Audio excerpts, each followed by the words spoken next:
ನಮಸ್ತೆ ವೀಕ್ಷಕರಲ್ಲಿ. ಇಲ್ಲಿ ಕೂದಲು ಬೆಳೆಯೋದಕ್ಕೆ ಸುಮಾರು ಎಪಿಸೋಡ್ಗಳನ್ನು ಕೊಟ್ಟಿದ್ದೆ, ಒಳ್ಳೆ ವ್ಯೂಸ್ ಬಂದಿದೆ, ಖುಷಿ.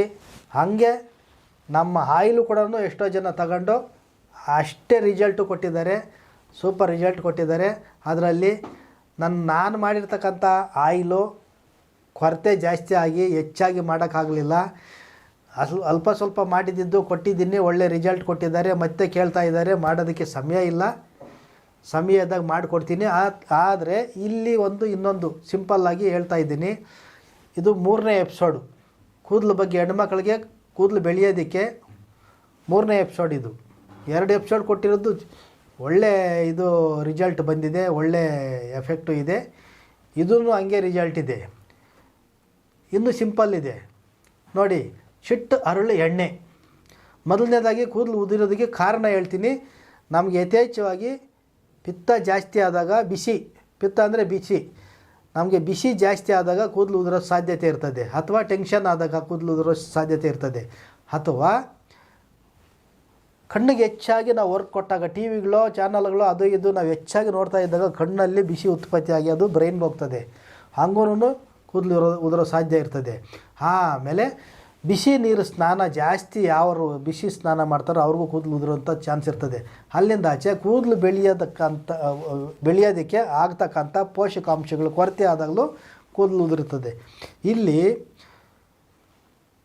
ಸಣ್ಣ ಶಿಟ್ಟಿ ಅರಳು ಎಣ್ಣೆ ಬಾಡಿನ ಕೋಲ್ಡ್ ಮಾಡ್ತದೆ. ಯಾವುದೇ ರೀತಿಯಲ್ಲಿ ಹೀಟ್ ಆದ್ರೂ ಕೋಲ್ಡ್ ಮಾಡ್ತದೆ. ಶಿಟ್ಟಿ ಅರಳು ಎಣ್ಣೆ, ಮಾಮೂಲಿ ಅರಳು ಎಣ್ಣೆ ಕೆಲಸಕ್ಕೆ ಬರೋದಿಲ್ಲ. ಇಲ್ಲಿ ಶಿಟ್ಟಿ ಅರಳು ಎಣ್ಣೆ ಅದನ್ನು ತಗೊಳ್ಳಿ. ಅದರಲ್ಲಿ ಹಾಕುವಂಥ ವಸ್ತುಗಳು: ಜಿವ್ವಿ ಮರದ ಜೋಲು, ಅಂದರೆ ಆಲದ ಮರದಲ್ಲಿ ಜೋಲು ಬರ್ತೈತೆ, ಅದನ್ನು ಒಂದು ಕಡೆ ಹೇಳಿದ್ದೀನಿ ಒಂದು ಎಪಿಸೋಡಲ್ಲಿ. ಇದರಲ್ಲಿ ಜಿವ್ವಿ ಮರದ ಜೋಲನ್ನು ತಗೊಂಡು ಆ ಎಣ್ಣೆಯಲ್ಲಿ ಹಾಕಿ, ಎಣ್ಣೆ, ಜಿವ್ವಿ ಮರದ ಜೋಲು. 3ನೇದು ಬಿಳಿ ಬನ್ನಿ ಮರದ್ದು ಎಲೆ ಹಾಕ್ಬೋದು, ಅಥವಾ ಅದು ಸಿಗಲಿಲ್ಲ ಅನ್ನೋರಿಗೆ ಹುಮ್ಮೆತ್ತ ಕೊಳವೆ, ಬಿಳಿ ಕೊಳವೆ,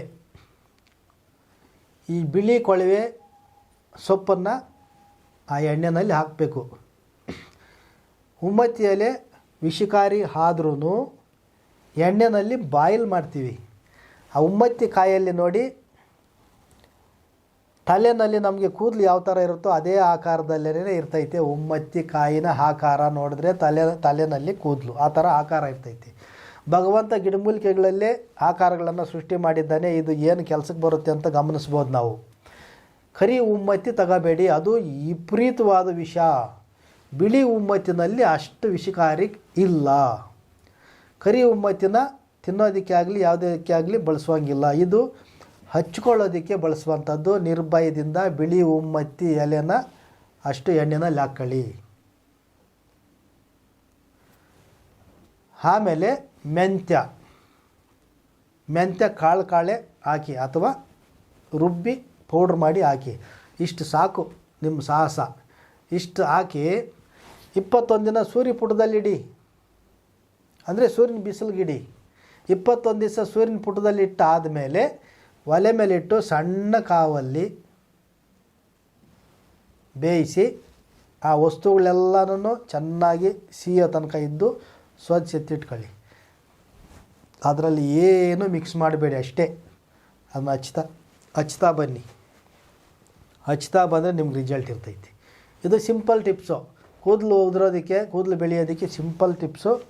ಇದನ್ನು ಮಾಡ್ಕೊಳ್ತೀರಾ ಅಂತ ಹೇಳಿ ಭಾವಿಸ್ತಾ ಈ ಎಪಿಸೋಡನ್ನು ಮುಗಿಸ್ಕೊಡ್ತಾ ಇದ್ದೀನಿ.